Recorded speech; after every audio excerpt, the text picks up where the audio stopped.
Mimo istnienia niezwykle bogatej literatury o Watykanie i papiestwie, niewiele pozycji jest poświęconych wyłącznie liturgii papieskiej. Dotyczy to zwłaszcza wymiaru historyczno-ceremonialnego.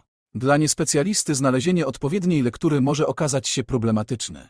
Dlatego proponujemy, naszym zdaniem, listę 3 najlepszych książek o liturgii papieskiej. Najlepszych, czyli wartościowych merytorycznie, rozbudowanych tematycznie, opartych na bogatej literaturze i źródłach, a zarazem przystępnych dla szerokiego grona czytelników.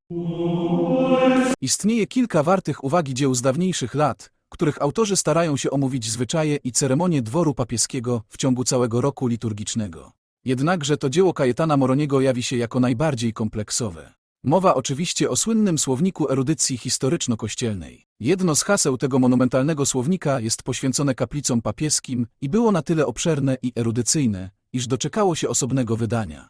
Jednakże warta polecenia jest przede wszystkim wydana 5 lat później edycja francuska. Posiada ono czytelniejszy układ oraz obszerny dodatek. Dzieło jest podzielone na 4 sekcje. W pierwszej omówione są podstawowe pojęcia, miejsca, osoby i funkcje związane z kaplicami papieskimi. W drugiej opisano nadzwyczajne kaplice papieskie, czyli takie, które odbywają się nieregularnie, w związku z określonymi wydarzeniami, np. wybór i koronacja nowego papieża, pogrzeb kardynała czy otwarcie świętych drzwi. Trzecia i najdłuższa część to wykład kaplic papieskich w ciągu roku w porządku chronologicznym od stycznia do grudnia. Ostatnia, 4. część jest poświęcona kaplicom kardynalskim i prałackim. Francuskie wydanie zamykają uwagi od tłumacza do pierwszych 3 części. Są to liczne, a zarazem cenne i trafne przypiski.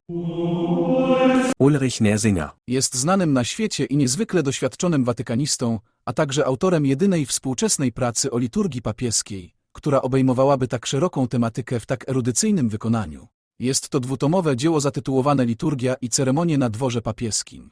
Dzieło to bez wątpienia jest wyjątkowe i można je potraktować jako punkt wyjścia dla dalszych szczegółowych studiów i badań nad tematami, które podejmuje. Bogactwo treści jest imponujące. Jest to książka, która daje szeroki i wieloaspektowy ogląd na liturgię i zwyczaje dworu papieskiego w postaci, w jakiej trwały zwłaszcza w XX wieku. Treść pierwszego tomu podzielono na 9 rozdziałów, w których autor kolejno omawia członków i przedstawicieli dworu papieskiego, obrzędy konklawe, koronację i tiarę, historię Paliusza i związane z nim obrzędy, papieskie krzyże, obrzędy związane z objęciem w posiadanie lateranu, liturgię stacyjną, ceremonię uroczystej mszy papieskiej, nabożeństwa i procesje eucharystyczne.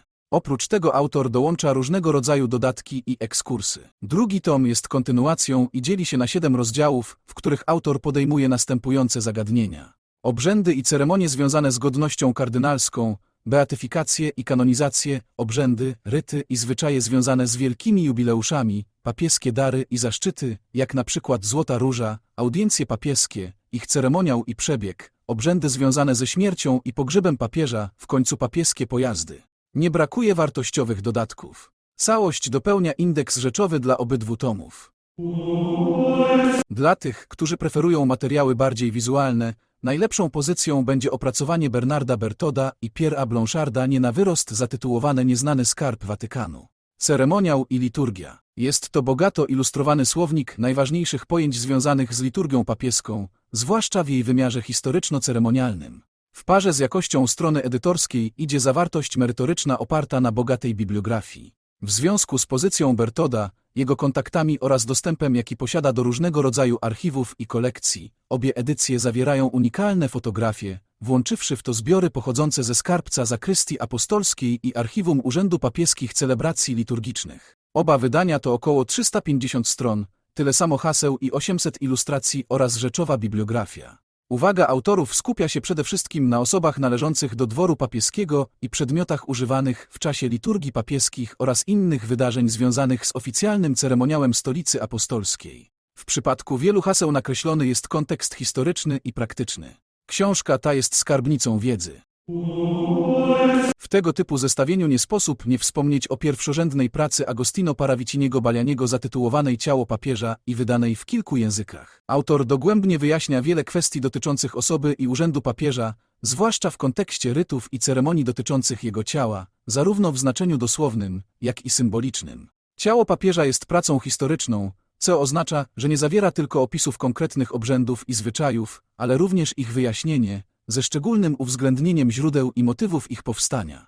Innymi słowy, nie sposób zrozumieć liturgii papieskiej w jej dojrzałej postaci, czyli z wieków od XV do XX, bez zapoznania się z historią papiestwa w średniowieczu, od X do XIV wieku.